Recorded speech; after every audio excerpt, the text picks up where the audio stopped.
اعوذ باللہ من الشیطان الرجیم بسم اللہ الرحمن الرحیم اللہ کے نام سے شروع ہو نہایت مہربان رحم والا۔ آج کے درس قرآن میں انشاءاللہ سمجھ اللہ ہم سورہ یوسف کا مختصراً انشاءاللہ خلاصہ سنیں گے کہ اللہ تبارک و تعالیٰ نے حضرت یوسف علیہ السلام کے قصے کو احسن القصص یعنی تمام قصوں میں سب سے اچھا قصہ فرمایا ہے، اس لیے کہ حضرت یوسف علیہ السلام کی مقدس زندگی کے اتار چڑھاؤ میں اور رنج و راحت، غم و سرور کے مد و جزر میں ہر ایک واقعہ بڑی بڑی عبرتوں اور نصیحتوں کے سامان اپنے دامن میں لیے ہوئے ہیں، اس لیے اس کے اندر بہت سے واقعات کو بیان کیا گیا ہے۔ حضرت یعقوب بن اسحاق بن ابراہیم علیہ السلام کے 12 بیٹے ہیں جن کے نام یہ ہیں: یہودا، روبیل، شمعون، لاون، زبولون، یسجر، دان، نفتائی، جاد، آشر، یوسف اور بنیامین۔ حضرت بنیامین حضرت یوسف علیہ السلام کے حقیقی بھائی تھے، باقی دوسرے ماؤں سے تھے۔ حضرت یوسف علیہ السلام اپنے تمام بھائیوں میں سب سے زیادہ اپنے والد کے پیارے تھے، چونکہ ان کی پیشانی پر نبوت کے نشان درخشاں تھے، اس لیے حضرت یعقوب علیہ السلام ان کا بے حد اکرام اور ان سے انتہائی محبت فرماتے تھے۔ 7 برس کی عمر میں حضرت یوسف علیہ السلام نے یہ خواب دیکھا کہ 11 ستارے اور چاند و سورج ان کو سجدہ کر رہے ہیں۔ حضرت یوسف علیہ السلام نے جب یہ اپنا خواب اپنے والد ماجد حضرت یعقوب علیہ السلام کو سنایا تو آپ نے ان کو منع فرما دیا کہ اپنے میرے پیارے بیٹے خبردار تم اپنا یہ خواب اپنے بھائیوں سے مت بیان کر دینا، ورنہ وہ لوگ جذبہ حسد میں تمہارے خلاف خفیہ چالیں چل دیں گے۔ چنانچہ ایسا ہی ہوا کہ ان کے بھائیوں کو ان پر حسد ہونے لگا، یہاں تک کہ سب بھائیوں نے آپس میں مشورہ کر کے یہ منصوبہ تیار کر لیا کہ ان کو کسی طرح گھر سے لے جا کر جنگل کے کنویں میں ڈال دیں گے۔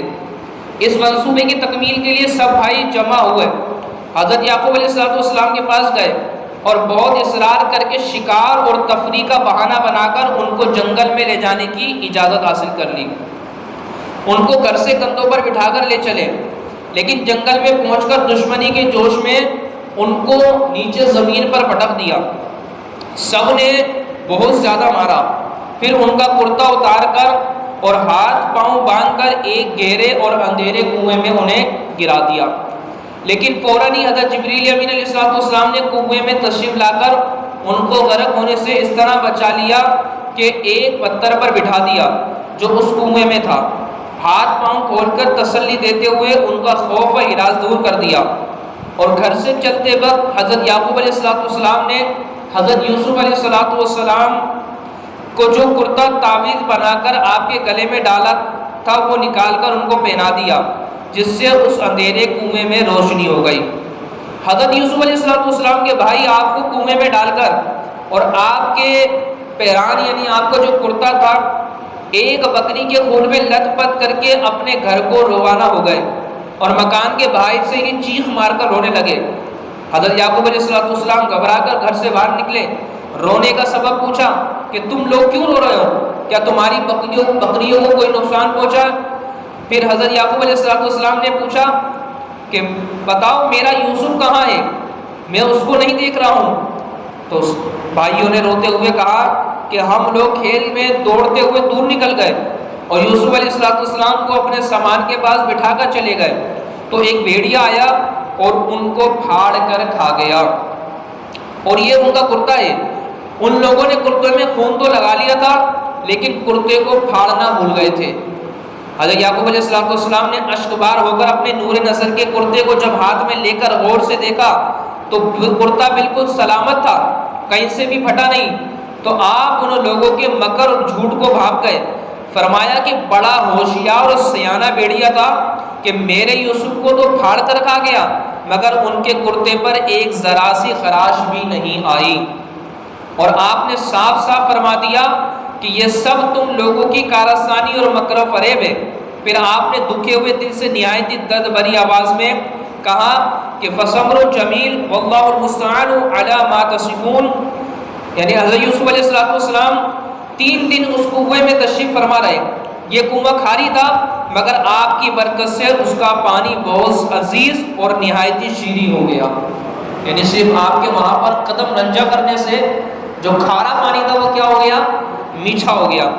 اتفاق سے ایک قافلہ مدین سے مصر جا رہا تھا. جب اس قافلے کا ایک آدمی جس کا نام مالک بن زور خزائی تھا پانی بھرنے کے لیے آیا اور کنویں میں ڈول ڈالا تو حضرت یوسف علیہ السلام ڈول پکڑ کر لٹک گئے.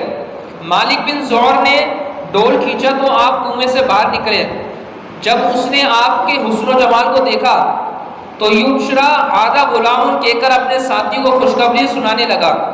حضرت یوسف علیہ السلام کے بھائی جو اس جنگل میں روزانہ بکریاں چرایا کرتے تھے برابر روزانہ کنویں میں جھانک جھانک کر دیکھا کرتے تھے. جب ان لوگوں نے آپ کو کنویں میں نہیں دیکھا تو تلاش کرتے ہوئے قافلے میں پہنچے اور آپ کو دیکھ کر کہنے لگے یہ تو ہمارا بھاگا ہوا غلام ہے جو بالکل ہی ناکارہ اور نافرمان ہے، یہ کسی کام کا نہیں. اگر تم لوگ اس کو خریدو تو ہم بہت ہی سستے تمہارے ہاتھ فروخت کر دیں گے، مگر شرط یہ ہے کہ تم لوگ اس کو یہاں سے اتنی دور لے جا کر فروخت کرنا کہ یہاں تک کس کی کوئی خبر نہ پہنچے. حضرت یوسف علیہ السلام بھائیوں کے خوف سے خاموش کھڑے رہے اور ایک لفظ بھی نہ بولے. پھر ان کے بھائیوں نے ان کو مالک بن زور کے ہاتھ صرف 20 درہموں میں فروخت کر دیا. مالک بن زور ان کو خرید کر مصر کے بازار میں لے گیا. وہاں عزیز مصر نے ان کو بہت گیرا قیمت دے کر خرید لیا اور اپنے شاہی محل میں لے جا کر اپنی ملکہ زلیخا سے کہا کہ تم اس غلام کو نہایتی اعزاز و اکرام کے ساتھ اپنی خدمت میں رکھو. چنانچہ آپ عزیز مصر کے شاہی محل میں رہنے لگے اور ملکہ زلیخا ان سے بہت محبت کرنے لگی، بلکہ ان کے حسن و جمال پر فریفتہ ہو کر عاشق ہو گئی. ان کا جوش عشق یہاں تک بڑھا کہ ایک دن زلیخا عشق و محبت میں بالغانہ طور پر آپ کو پسلانے اور لبانے لگی اور آپ کو ہم بستری کی دعوت دینے لگی. آپ نے معاذ اللہ کہہ کر انکار فرما دیا، صاف کہہ دیا کہ میں اپنے مالک اسے عزیز مصر کے ساتھ خیانت کر کے اس کے احسانوں کی ناشکری نہیں کر سکتا. اور آپ گھر میں سے بھاگ نکلے تو ملکہ زلیخا نے دوڑ کر پیچھے سے آپ کا پیران یعنی آپ کو جو کرتا تھا وہ پکڑ لیا. آپ کا کرتا پیچھے سے پھٹ گیا.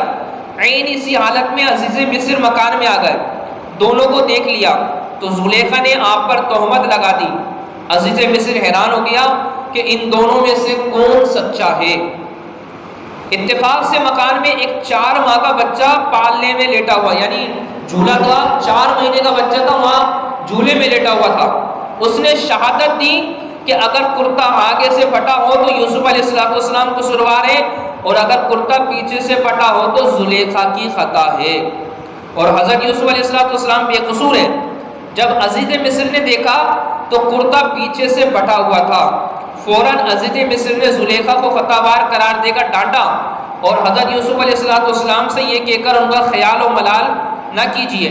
پھر زلیخا کے مشورے سے عزیز مصر نے یوسف علیہ السلام کو قید میں بھجوا دیا. اس طرح اچانک یوسف علیہ السلام عزیز مصر کے شاہی محل سے نکل کر جیل خانہ کی کوٹری میں چلے گئے. آپ نے جیل میں پہنچ کر یہ کہا کہ اے اللہ عز و جل، یہ قید خانہ کی کوٹری مجھ کو اس بلا سے زیادہ محبوب ہے جس کی طرف زلیخا مجھے بلا رہی. پھر آپ 7 برس یا 12 برس یعنی 7 سال تک یا 12 سال تک جیل خانہ میں رہے. قیدیوں کو توحید اور اعمال صالحہ کی دعوت دیتے اور واعظ فرماتے رہے. اور یہ عجیب اتفاق کہ جس دن آپ قید خانہ میں داخل ہوئے اسی دن آپ کے ساتھ بادشاہ مصر کے 2 خادم، ایک شراب پلانے والا دوسرا باورچی، دونوں جیل خانہ میں داخل ہوئے. دونوں نے اپنا ایک خواب حضرت یوسف علیہ السلام سے بیان کیا. آپ نے ان دونوں کے خوابوں کی تعبیر بیان فرما دی جو 100% صحیح ثابت ہوئی. اس لیے آپ کا نام معبر یعنی تعبیر دینے والا، تعبیر بتانے والا مشہور ہو گیا. اسی دوران مصر کے بادشاہ آدم ریال بن ولید نے یہ خواب دیکھا کہ 7 فربا گائیں کو 7 دبلی گائیں کھا رہی ہیں اور 7 ہری بالیاں ہیں، 7 سوکھی بالیاں. بادشاہ اعظم نے اپنے درباریوں سے اس خواب کی تعبیر دریافت کی، معلوم کی، تو لوگوں نے اس خواب کو خواب میں پریشان کہہ کر اس کی کوئی تعبیر نہیں بتائی، کہا کہ اس میں خواب اچھا نہیں ہے آپ کے لیے، لیکن تعبیر کوئی بتا نہ سکا۔ اتنے میں بادشاہ کا ساقی جو قید خانہ سے رہا ہو کر آ گیا تھا، اس نے کہا کہ مجھے اس خواب کی تعبیر معلوم کرنے کے لیے جیل خانہ میں جانے کی اجازت دی جائے۔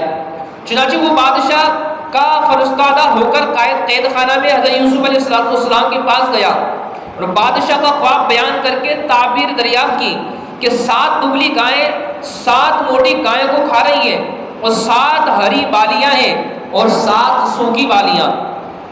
حضرت یوسف علیہ السلام نے فرمایا کہ اس کی جو تعبیر ہے 7 سال مسلسل کھیتی کرو اور ان کے اناجوں کو بالیوں میں محفوظ رکھو، پھر 7 برس تک سخت خشک سالی رہے گی، قحط کے ان 7 برسوں میں پہلے 7 برسوں کا محفوظ کیا ہوا اناج لوگ کھائیں گے، اس کے بعد پھر ہریالی کا سال آئے گا۔ قاصد نے واپس جا کر بادشاہ سے اس کے خواب کی تعبیر بتائی تو بادشاہ نے حکم دیا کہ حضرت یوسف علیہ السلام کو قید خانہ سے نکال کر میرے دربار میں لاؤ۔ قاصد رہائی کا پروانہ لے کر جیل خانہ میں پہنچا۔ آپ نے فرمایا کہ پہلے زلیخا اور دوسری عورتوں کے ذریعے میری بے گناہی اور پاک دامنی کا اظہار کرا لیا جائے، اس کے بعد ہی میں جیل سے باہر نکلوں گا۔ چنانچہ بادشاہ نے اس کی تحقیقات کرائی تو تحقیقات کے دوران زلیخا نے اقرار کر لیا کہ میں نے خود ہی حضرت یوسف علیہ السلام کو پھسلایا تھا، خطا میری ہے۔ حضرت یوسف علیہ السلام سچے اور پاک دامن ہیں۔ اس کے بعد بادشاہ نے حضرت یوسف علیہ السلام کو دربار میں بلا کر کہہ دیا کہ آپ ہمارے معتمد اور ہمارے دربار کے معزز ہیں۔ حضرت یوسف علیہ السلام نے کہا کہ آپ زمین کے خزانوں کے انتظامات، امور اور حفاظتی نظام کے انتظامات پر میرا تقرر کر دیں، میں پورے نظام کو سنبھال لوں گا۔ بادشاہ نے خزانے کا انتظامی معاملہ اور ملک کے نظام اور انسرام کا پورا شعبہ آپ کے سپرد کر دیا۔ اس طرح ملک مصر کی حکمرانی کا اقتدار آپ کو مل گیا۔ اب یہ واقعہ آج چلا آگے بھی ہے تو انشاءاللہ اس کا جو بقیہ جو آگے کیا ہوا اور یوسف علیہ السلام کس طرح اس ملک کو لے کے چلے اور آگے آپ اپنے والد سے کس طرح ملے، انشاءاللہ وہ بقیہ کل کے درس قرآن میں سنیں گے۔ تو یہاں پر دیکھیں حضرت یوسف علیہ السلام کے متعلق ایک لوگ بات بھی کرتے ہیں کہ جیسے کہ زلیخا نا، وہ حضرت یوسف علیہ السلام پر کیا ہوئی تھی؟ فریفتہ ہو گئی تھی، وہ محبت کرنے لگی تھی، عشق کرنے لگی تھی۔ تو یہاں پر لوگ ایک غلط بات بیان یہ کرتے ہیں یوسف علیہ السلام کی طرح کہ یوسف علیہ السلام بھی ان کی محبت میں فریفتہ ہو گئے تھے، وہ بھی ان سے عشق کرنے لگے تھے، معاذ اللہ۔ تو یہ بالکل غلط بات ہے، قرآن و حدیث سے بالکل ہٹ کر رہی ہے۔ یوسف علیہ السلام ان کی طرف فریفتہ نہیں ہوئے تھے، بلکہ زلیخا جو تھی وہ ان سے اس طرح کے معاملات کرنا چاہتی تھی۔ اور یوسف علیہ السلام کہ یہاں پر جو بیان کیا گیا کہ کتنی پریشانی آئی، کیسی لیکن انہوں نے کیا کیا؟ صبر کیا، اور جب صبر کیا تو اللہ تبارک و تعالیٰ نے ان کو کیسا اجر دیا کہ وہ سارے جو خزانے کا انتظامات تھا جو ملک کا، وہ سارا کا سارا کس کے ہاتھ میں آ گیا؟ یوسف علیہ السلام کے ہاتھ میں آ گیا، سارا یوسف علیہ السلام کو دے دیا گیا۔ کب دیا؟ یہ ساری پریشانیاں اڑانے کے بعد۔ تو اس میں ہمارے لیے درس ملتا ہے کہ ہمارے اپنے بھی کوئی بھی پریشانیاں ہیں نا، جیسے ہی ان میں مشکلات آئے تو اس میں ہمیں بے صبری، ناشکری اور ایسے کلمات اپنی زبان سے نہیں کہنا چاہیے کہ جو کفریہ جملے ہوں۔ جیسے مثال کے طور پر کسی کا کاروبار چلتے چلتے ڈس ہو جاتا ہے، کاروبار بالکل پیسہ جو ہوتا ہے سب کچھ ختم ہو جاتا ہے، اس کی پریشانی آتی ہے، وہ زبان سے جملہ کیا نکالتا ہے؟ معاذ اللہ ساری پریشانی اللہ نے میرے اوپر ڈال دی، میرے بچوں کے لیے کھانے پینے کے لیے نہیں ہے، میں کام کے لیے جاتا ہوں کام نہیں لگتا، ایسے جملے اللہ کی بارگاہ میں شکوہ شکایت کرنے لگ جاتے ہیں۔ علمان ورفی بھائی ایسے معاملات میں ہمیں کیا کرنا ہے؟ پریشانی آئے، بیماریاں آئے، مشکلات آئے، صبر کرنا ہے۔ یعقوب علیہ السلام نے کیا کیا؟ صبر کیا نا۔ حالانکہ دیکھیں کرتا جو لے کر آئے تھے یوسف علیہ السلام کے بھائی کیا تھا؟ بالکل ثابت تھا، بالکل ظاہر تھا یہ کہ اگر کوئی بھیڑیا کسی کو مارے گا، چیڑ پاڑ کر کھائے گا تو کرتا کیا ہوگا؟ پھٹ جائے گا۔ لیکن ثابت لے کر آئے تو یعقوب علیہ السلام نے کیا کہا؟ میں صبر کرتا ہوں، اللہ صبر کا اچھا اجر دینے والا ہے. میں صبر کر رہا ہوں, میں جانتا ہوں کہ تمہارا مکر و فریب تم جھوٹ بول رہے ہو, سارے یہ جانتے تھے, لیکن آپ نے صبر کیا. اور جب صبر کا پھل کیسا ملا آخر کے اندر, وہ انشاءاللہ کل کے درس قرآن میں سنیں گے. اللہ تبارک و تعالیٰ عمل کرنے کی توفیق عطا فرمائے. آمین بجاہ النبی صلی اللہ تعالی علیہ وسلم.